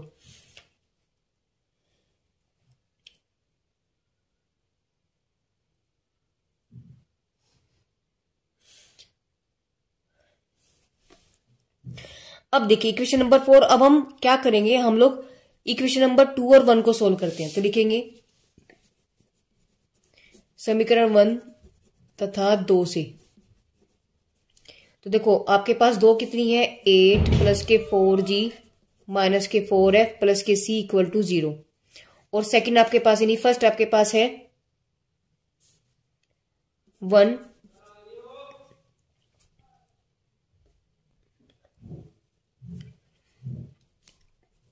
माइनस के, और देखो इसमें f नहीं है तो आप इसको प्लस 0 करके लिख सकते हो, और प्लस के c इक्वल टू 0। मैंने इसमें से माइनस किया, माइनस माइनस ये भी माइनस, तो c तो कैंसिल हो गया, आपके पास बचा 7 प्लस के 2g और इक्वल टू 0। तो यहां से आपके पास 2g की यानी कि g की वैल्यू निकलेगी, तो 2g बराबर आपके पास है -7। इट मीन्स g की वैल्यू आ गई -7/2। g तो निकल गया। अब आप क्या कर सकते हैं, देखो g को उठा करके आप इसमें रख सकते हैं। तो लिखेंगे g का मान समीकरण नंबर 4 में। तो आपके पास आया 2 plus 2g plus 6f equal to 0। पहले तो आप इसको 2 से डिवाइड कर लो, तो आपके पास बचेगा g plus 3f equal to 0, ठीक है ना। और g की वैल्यू कितनी है आपके पास, -7/2 प्लस 3f इक्वल टू 0, यानी कि 3f इक्वल टू आपके पास कितना हुआ, देखो जब हमने इसका एलसीएम लिया तो 2 ये हो गया, यानी आपके पास बचेगा ये तो 0 चल ही रहा है, आपके पास आएगा 2 माइनस के 7/2 प्लस यानी कि 3f इक्वल टू आपके पास देखो माइनस के 5 बचेगा। तो इधर आपके पास बचा प्लस के 5/2, यानी f की वैल्यू होगी 5/6। f निकल गया। f के बाद हमें क्या निकालना है, हमारा काम रह गया सिर्फ c को निकालना। तो c भी निकालेंगे, देखो g का मान इसमें रख दो। हम क्या करेंगे, g बराबर -7/2 समीकरण नंबर 1 में। तो 1 प्लस 2 इंटू माइनस के 7/2 प्लस c इक्वल टू 0। 2 से 2 कैंसिल, आपके पास बचा 1 minus 7 plus c equal to 0, यानी c की वैल्यू आपके पास आ गई कितनी, 6। तो आपके पास g भी आ गया, f भी आ गया, c भी आया। इनका मान आप समीकरण नंबर कहाँ रखेंगे, कैपिटल a में, यानी कि कैपिटल A इसमें। तो आपके पास अभीष्ट समीकरण क्या होगा, लिखेंगे वृत्त का अभीष्ट समीकरण, उठा के रखते हैं सारी वैल्यूज। तो जो आपके पास आया देखिए x² plus y² plus 2g की वैल्यू कितनी है आपके पास, देखिए -7/2, तो लिखेंगे -7/2 x प्लस 2f, f की वैल्यू कितनी है आपके पास 5/6, और y प्लस 6 की c की वैल्यू कितनी है आपके पास प्लस के 6 है, तो प्लस के 6 इक्वल टू 0, यानी यहां से आपके पास 2 से 2 कैंसिल हो गया, 2 से काटा 3 आया, तो आपके पास आया x² प्लस y² माइनस के 7x प्लस के 5/3y प्लस के 6 इक्वल टू 0। तो ये आपके पास क्या होगा, वृत्त का अभीष्ट समीकरण निकल के आया है, ठीक है।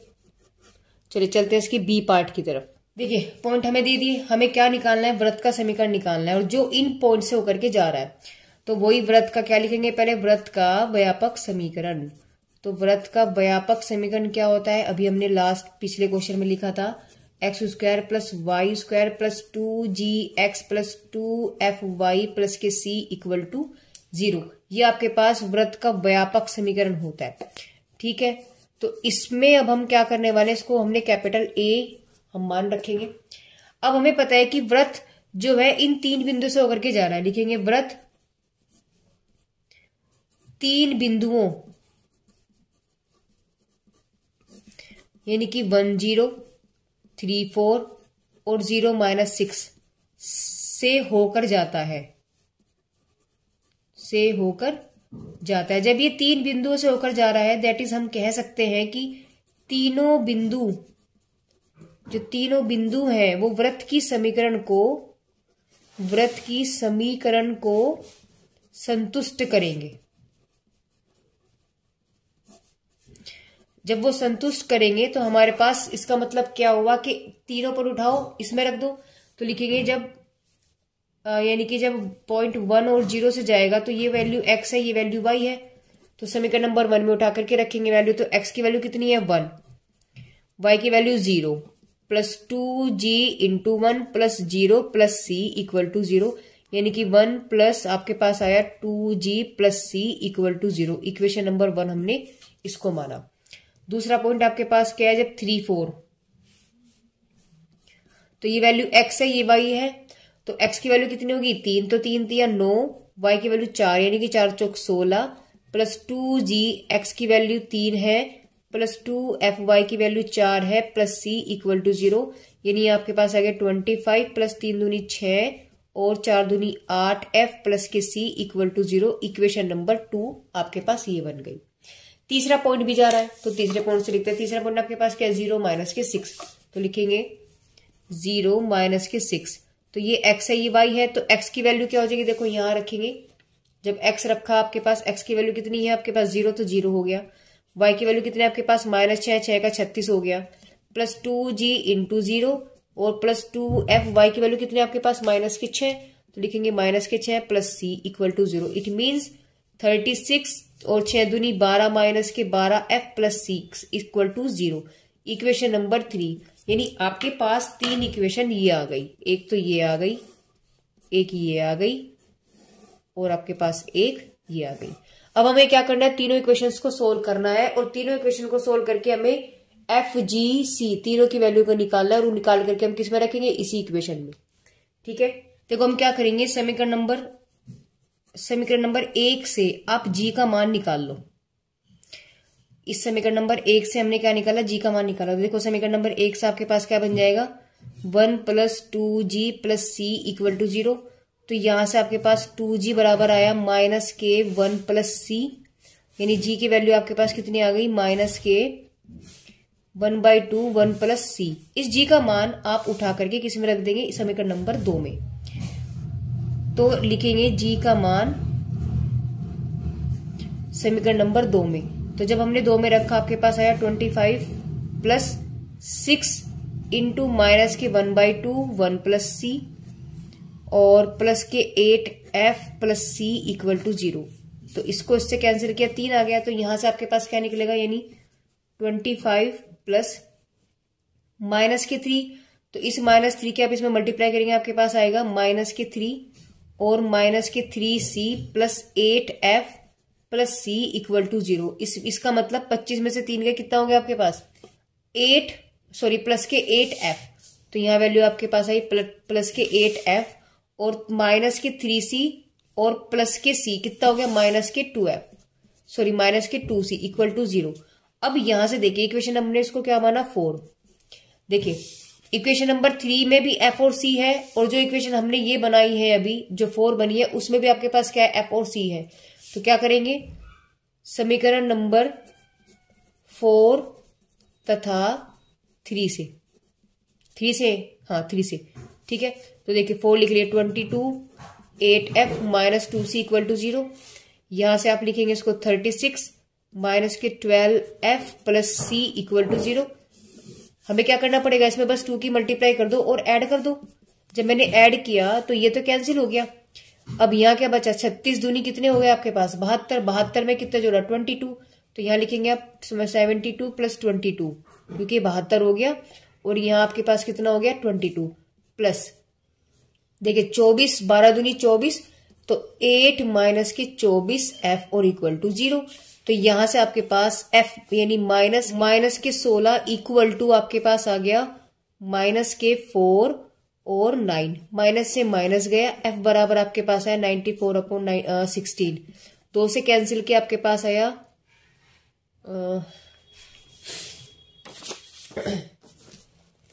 2 से इसको काटा तो 2 चौक 2 सते और 2 अठे, यानी f की वैल्यू आपके पास कितनी है 47/8।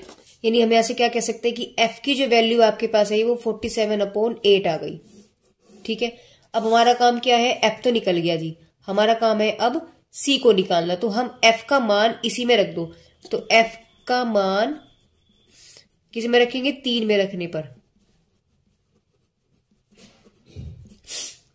तो जब हम 3 में रखेंगे क्या बन जाएगा आपके पास 36 माइनस के 12 into 47/8 plus c equal to 0। यानी आपके पास इसे काटेंगे आप, आपके पास बन जाएगा 36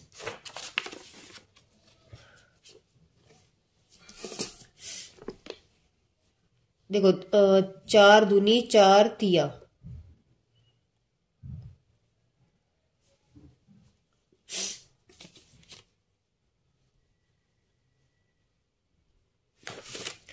तो यानी इसको आपके पास आया ये, इसकी इसमें मल्टीप्लाई किया आपके पास आया 72 minus 141 upon 2 plus c equal to 0। That means minus के बचेगा 69 अपॉन 2 प्लस के सी इक्वल टू 0, यानी सी की वैल्यू आपके पास है 69/2।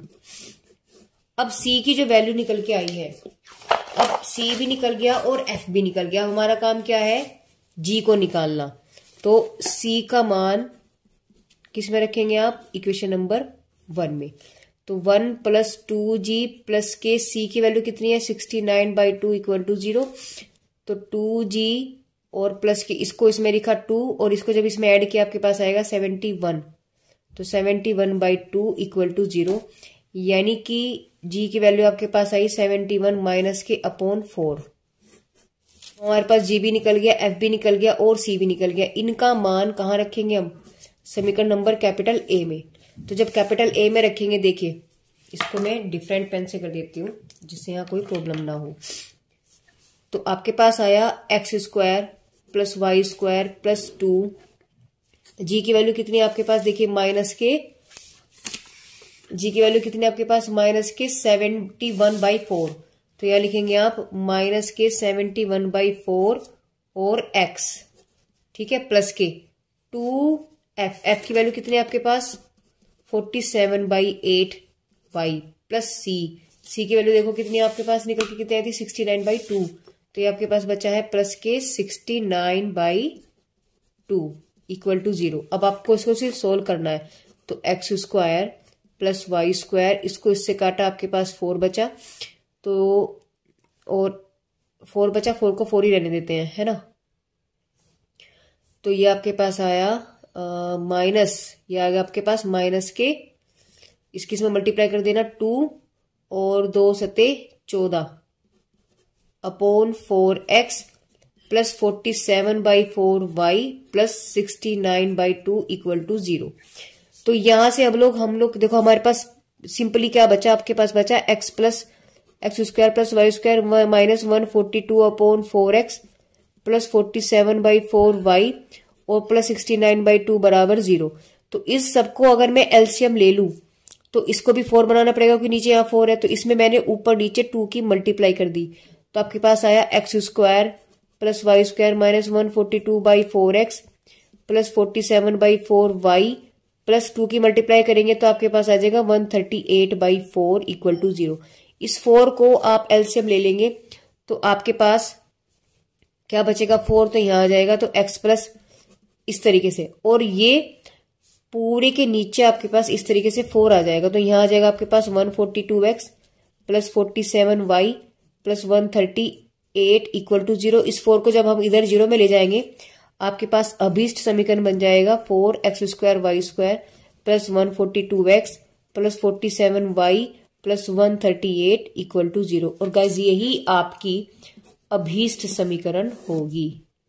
ये आपके पास क्या है, अभीष्ट समीकरण होगी। इसको हम फिर से एक बार समझते हैं। क्या 3 पॉइंट हमें दिए हुए थे। हमें पता है वृत्त का व्यापक समीकरण क्या होता है, x² plus y² plus 2gx plus 2fy plus c बराबर 0। अब तीनों बिंदु से वृत्त होकर के जा रहा है, इसका मतलब तीनों बिंदु इस समीकरण को संतुष्ट रखेंगे। पहला बिंदु रखा तो ये इक्वेशन आ गई, दूसरा बिंदु रखा तो ये इक्वेशन आ गई, तीसरा बिंदु रखा तो ये इक्वेशन आ गई। फिर हमने क्या किया, तीसरी समीकरण नंबर 1 से मैंने यहाँ g की वैल्यू निकाली और g की वैल्यू को उठा करके मैंने समीकरण नंबर 2 में रखा। जब 2 में रखा, इसको सोल्व करने के बाद मेरे पास कुछ ऐसी समीकरण बन के आई। अब इक्वेशन नंबर 4 और इक्वेशन नंबर 3 यानी ये वाली इक्वेशन, देखो ये वाली इक्वेशन और ये वाली इक्वेशन को मैंने सोल्व किया। जब मैंने सोल्व किया तो यहां से मेरे पास f की वैल्यू निकल गई 47/8। f का मान उठा करके आप तीसरे में रख दो तो आपके पास c का मान निकल जाएगा। देखो निकल गया। फिर आपके पास f भी निकल गया, c भी निकल गया। c का मान उठा के इसमें रख दो, g का मान निकल गया। तो ये आपके पास g निकल गया। तीनों हमें पता है, देखो g f c तीनों मान निकल गए। तीनों वैल्यू उठा करके कहाँ रखनी है, हमें इसमें रखनी है। तो x² y² तो सेम रहेगा, यहाँ g और f और c रख देंगे। तो ये जब मैंने वैल्यू रखी, इसको हमने सोल्व किया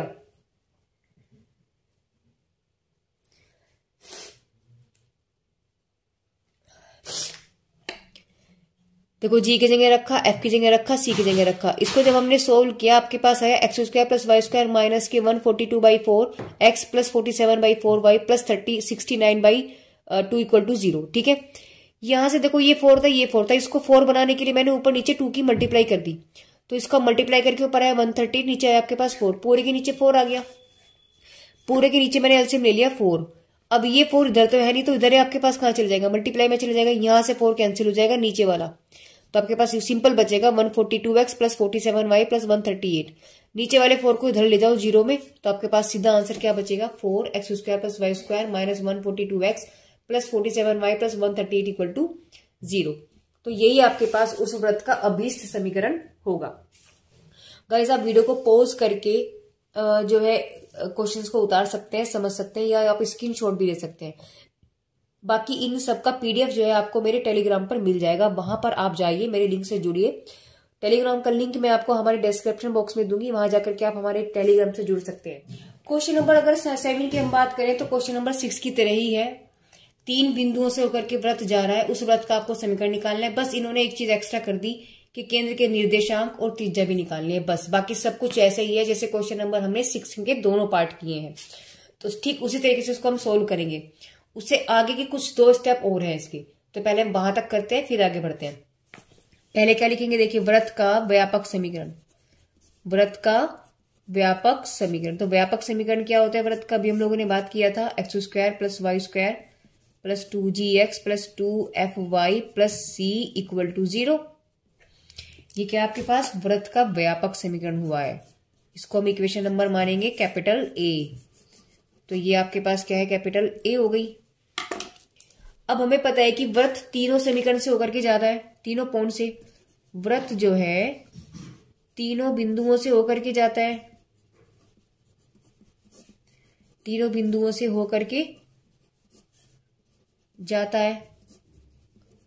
तो दैट इज हम कह सकते हैं कि तीनों बिंदु जो है आपको, तीनों बिंदु वृत्त की जो समीकरण होगी, वृत्त की समीकरण कैपिटल ए यानी इस समीकरण को संतुष्ट करेंगे।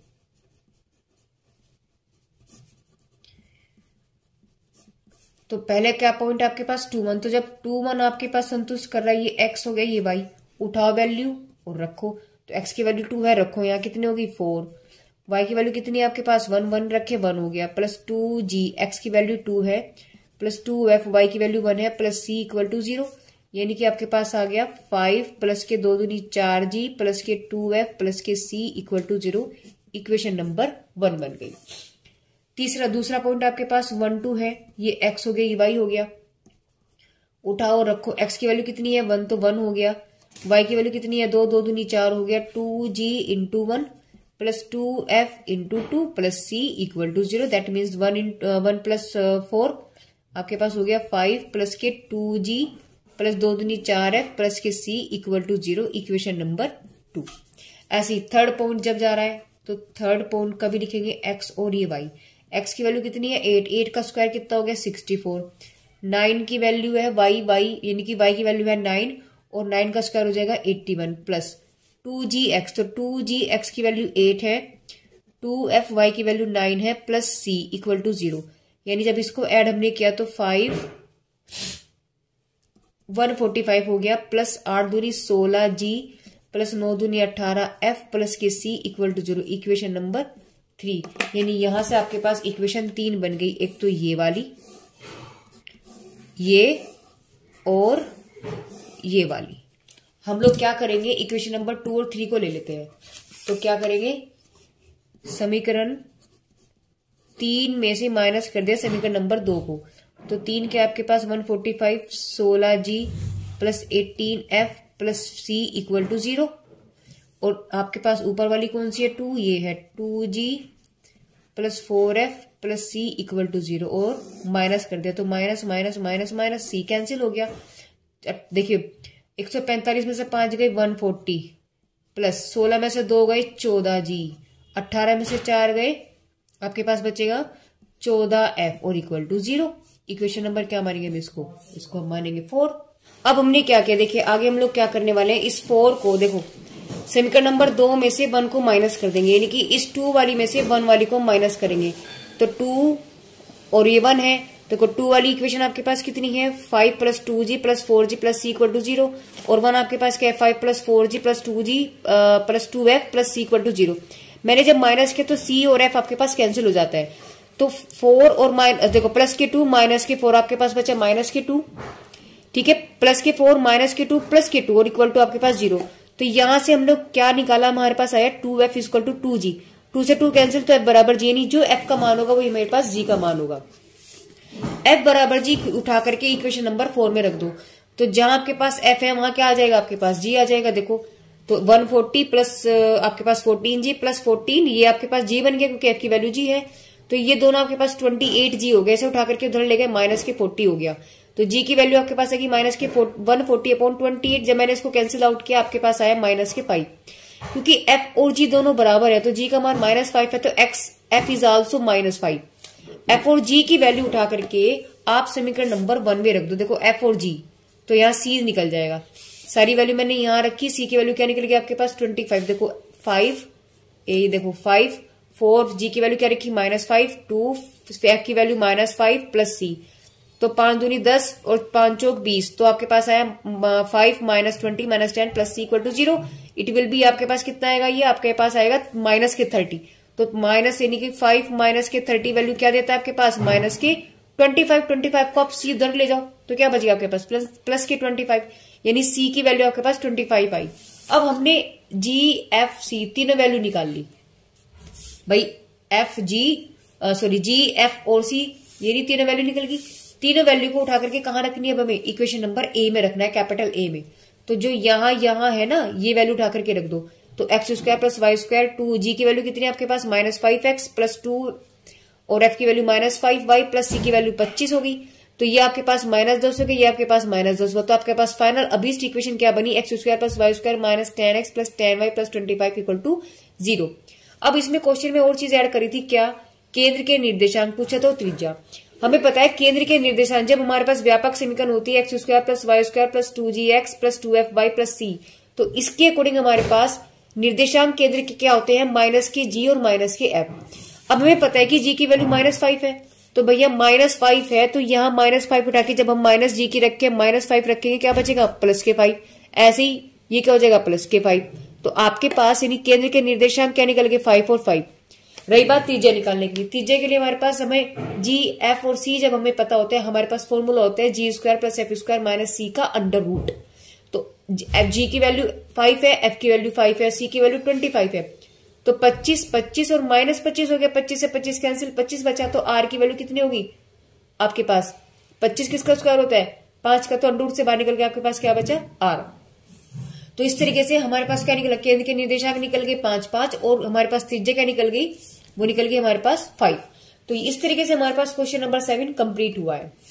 तो गाइस हम लोगों ने इस वीडियो के अंदर क्वेश्चन नंबर 1 से लेकर के 7 तक सारे क्वेश्चंस को बहुत अच्छे से डिटेल में समझा है, साथ में ये भी समझा है कि वो किस बेस पर आधारित है। पहले उनका बेस समझा, फिर हमने उसके क्वेश्चंस को समझा। तो गाइस मेरी वीडियोस कैसी लग रही है प्लीज कमेंट बॉक्स में कमेंट करके जरूर बताइएगा, और thank you for watching my video.